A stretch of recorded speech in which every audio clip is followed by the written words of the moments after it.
ChoralEd.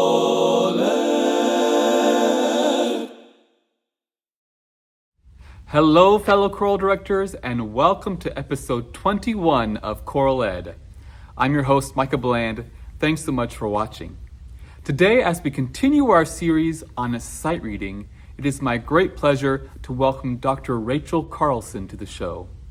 Dr. Carlson is the Director of Choral and Vocal Activities at Kean University and is the current President of the Maryland, D.C. chapter of ACDA. I hope you enjoy this presentation on vocal exercises for sight reading development by Dr. Carlson. Hi there. Thank you so much for inviting me here to talk about including sight reading techniques in the vocal warm-up. I first wanted to start by talking about some conclusions from a sight reading study that I did a number of years ago with professional choral singers, where I asked them how they learned to sight read, how they use sight reading in their work, and how they think we should teach ensemble singers how to sight read. These conclusions have absolutely affected how I teach and how I incorporate sight reading into the choral rehearsal. So I want to share some of those with you. First is to practice sight reading every day. Make time for sight reading and musicianship training as part of your daily warm-up routine. It's important to use a pitch system for pitches and a rhythmic system for rhythms, so you have a shared common language. And if possible, you want to use the same system that your theater schools use and that your theory department uses, so that the students have one system that they have to learn and become proficient at instead of having to change midway through their learning experience. Each system is equally valid. They all have their pluses and minuses, but consistency is key. Teaching solfege gives a framework to sight reading and a more tactile way of envisioning sung pitches and the relationship between them. Instrumentalists have more of an actual tactile way of thinking about pitch relationships, and singers don't have that automatically. So teaching solfege or something like that gives them that framework. One other conclusion that came from the study is to lighten up your concert programming so that you have time for regular skill building during the rehearsal. So if you have so much repertoire that you need to learn that you never have enough time to sight read every day during rehearsal, if possible, maybe consider lightening up that repertoire load so that you have time for musicianship training and sight reading at the beginning of every rehearsal. Sight read in the warm-up, but also apply that to when you're learning repertoire. If you have repertoire that is tonal, that's mostly in one key area, try to apply the sight reading techniques that you use in the warm-up to learning your repertoire as well. And think about easing away from the piano to avoid spoon-feeding pitches to students and instead encourage them to figure out their own pitches themselves. This is harder to do with beginning choirs, obviously, but some strategies that I use are to have everyone read the alto line together first, or one or two parts, and eventually work up to all of the parts. Once the students feel more comfortable with their part, there's strength in numbers, and you can help build those sight reading skills in those beginner choirs by having everyone help each other learn their notes. You can read more about my study. It was published in the August 2019 edition of the Choral Journal. The title is Sight Reading Insights from Professional Choral Singers, How They Learned and Implications for the Choral Classroom. Okay, so let's talk about some actual sight reading techniques that I use in the vocal warm-up.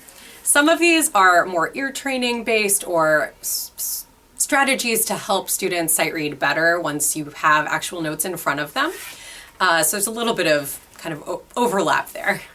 The first thing is the Solfege chart. I have this posted in all of my choral rehearsals, and I start choirs off by just pointing to different solfege syllables and having them sing back to me. Sing the solfege syllable that I'm pointing at. Just so you know, I use movable do and I use do minor in my classroom, but this should be able to work with any solfege system. You could even adapt this for numbers if you wanted to. Do, re, mi, sol, la, sol, do, si, sol, do, fa,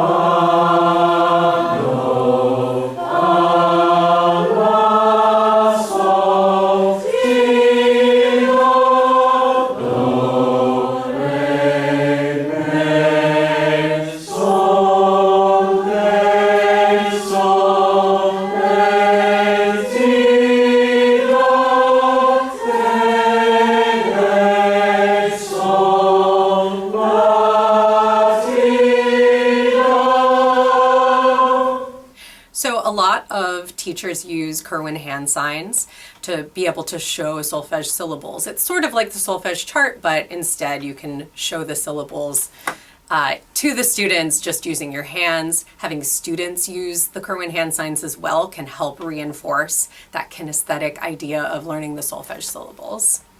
There are a variety of exercises you can do with this, such as showing hand signs to the choir, having them sing what you're showing, dividing the choir in half and having half of them singing one hand and the other half another hand so you can sing in harmony.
Things I use when I teach aural skills. One of those is the interval scale.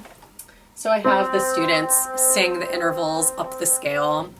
So it would be like this: minor, second, major, second, minor, third, major, third, perfect, fourth, tritone, perfect, fifth, minor, sixth, major, sixth, minor, seventh, major, seventh, octave, and then coming back down the scale, minor, second, major, second, minor, third, and so on and so forth. So that interval scale is a way of reinforcing the interval relationships.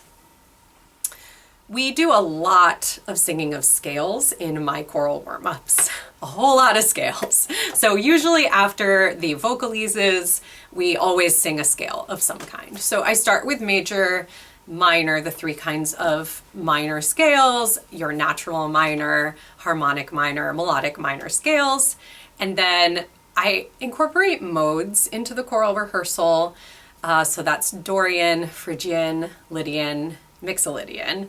And if modes are new to you as a concept, if you think about the piano, C to C on white notes is your major scale, which is also called Ionian mode. D to D would be Dorian, so that's minor with a raised sixth. E to E is Phrygian, minor with a lowered second. F to F is Lydian. Oops, sorry, that's out of tune. Major with a raised fourth. And Mixolydian is G to G. Major with a lowered seventh. So I ask my choirs to sing various modes to practice reinforcing those. I program a lot of choral music that is written in various modes, so it's a nice way of reinforcing that. We also sing whole tone scales, which is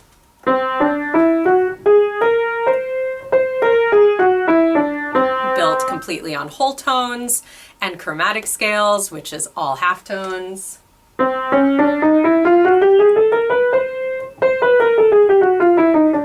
More slowly, of course. And then finally octatonic, which is alternating between whole steps and half steps.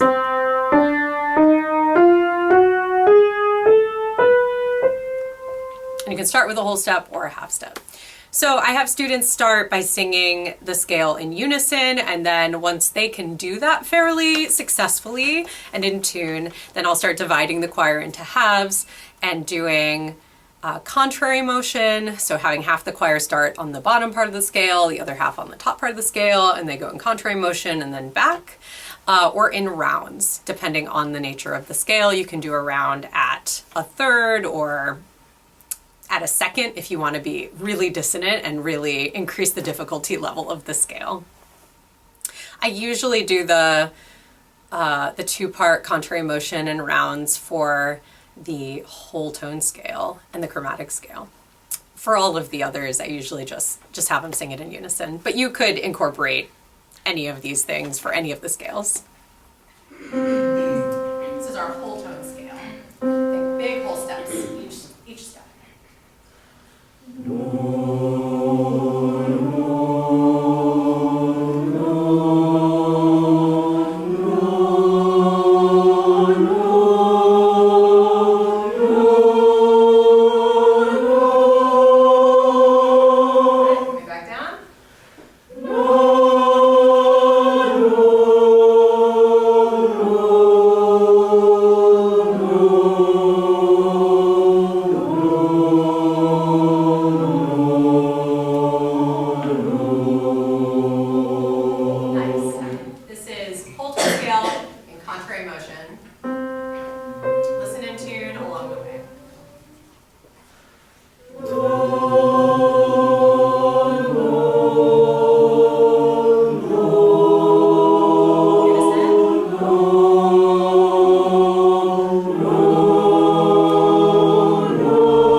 I've seen a lot of vocalises that are made out of solfege syllables, which is a really great way of helping reinforce those solfege syllables to the students so that they feel more comfortable.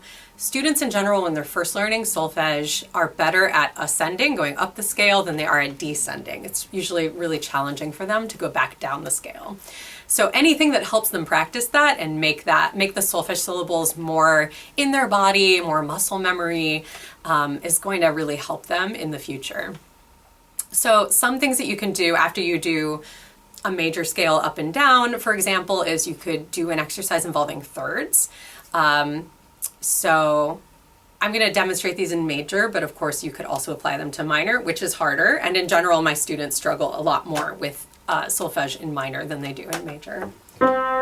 So for our third exercise, you could do something like do, mi, re, fa, mi, sol, fa, la, sol, di, la, do, di, re, do, mi, do, re, di, do, la, di, sol, la, fa, sol, mi, fa, re, do. And you could also do that in rounds if the students get really comfortable with it. If you wanted, you could fill in those thirds, which is harder.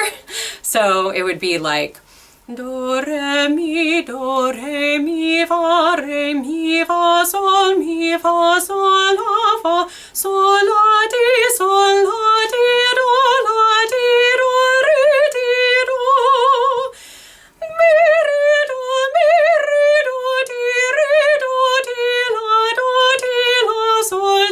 la, sol, fa, la, sol, fa, mi, re, do, di, do, or something like that. You could also increase the interval and do the same two exercises at the fourth or the fifth or something like that, but it's going to get increasingly more challenging for them. I think thirds are going to give them a really terrific foundation for feeling more comfortable with the solfege syllables. And I have the solfege chart hanging in the room, so they can always look at it if it's helpful to them as they're learning.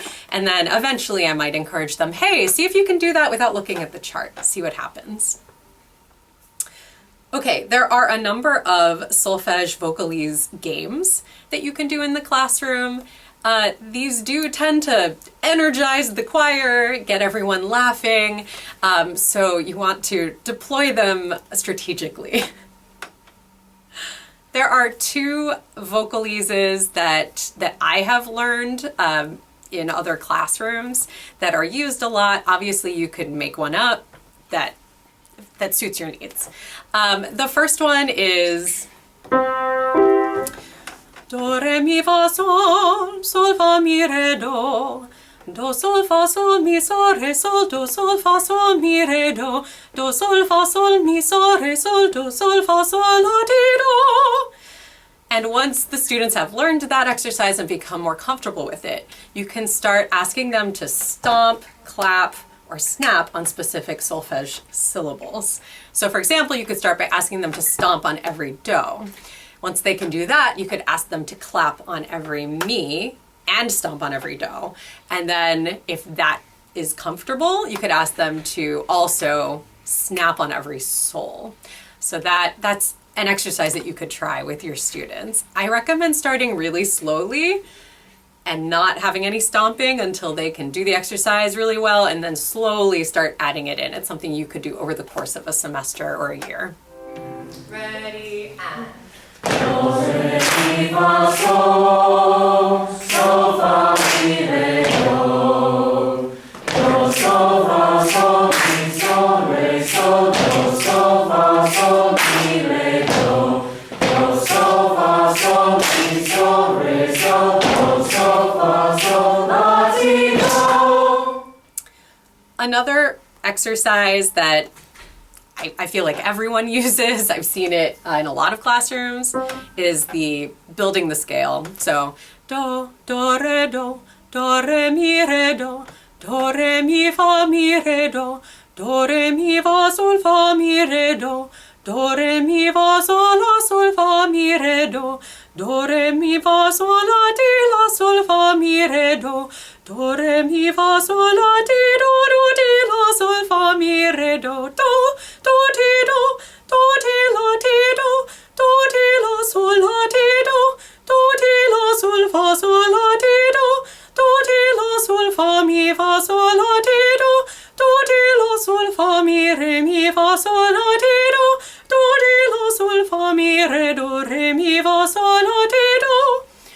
And you can use the Curwen hand signs just to help keep track of where you are in the scale.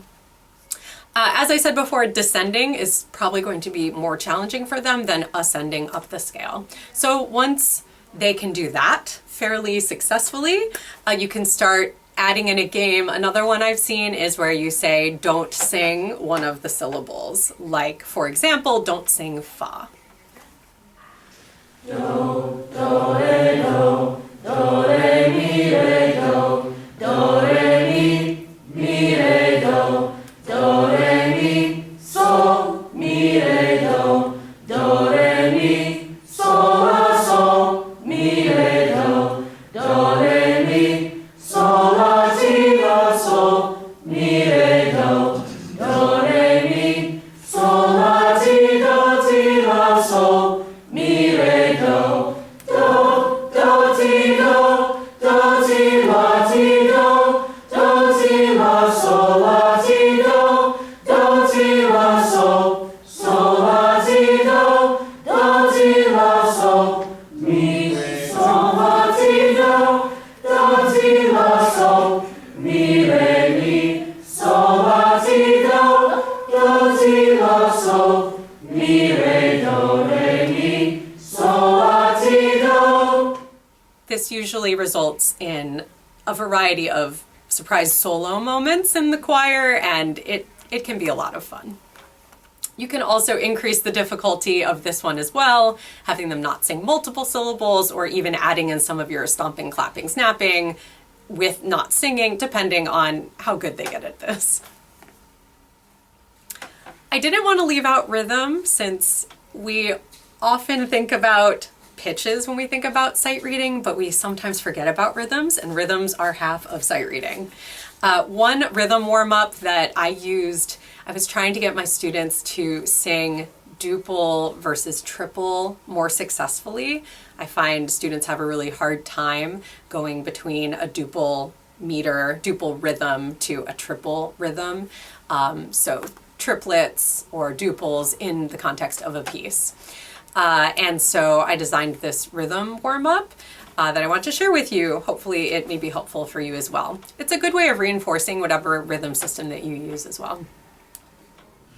1, 2, 3, 4, 1 and 2 and T and 4 and 1 and the 2 and the T and the 4 and the 1 E and the 2 E and the T E and the 4 E and the 1 and 2 and T E and the 4 E and the 1 E and the 2 E and the T and 4 and 1 and the 2 and the T E and the 4 E and the 1 and the 2 and the T E and the 4 E and the 1 E and the 2 E and the T and the 4 and the 1 E and the 2 E and the T and the 4 and the.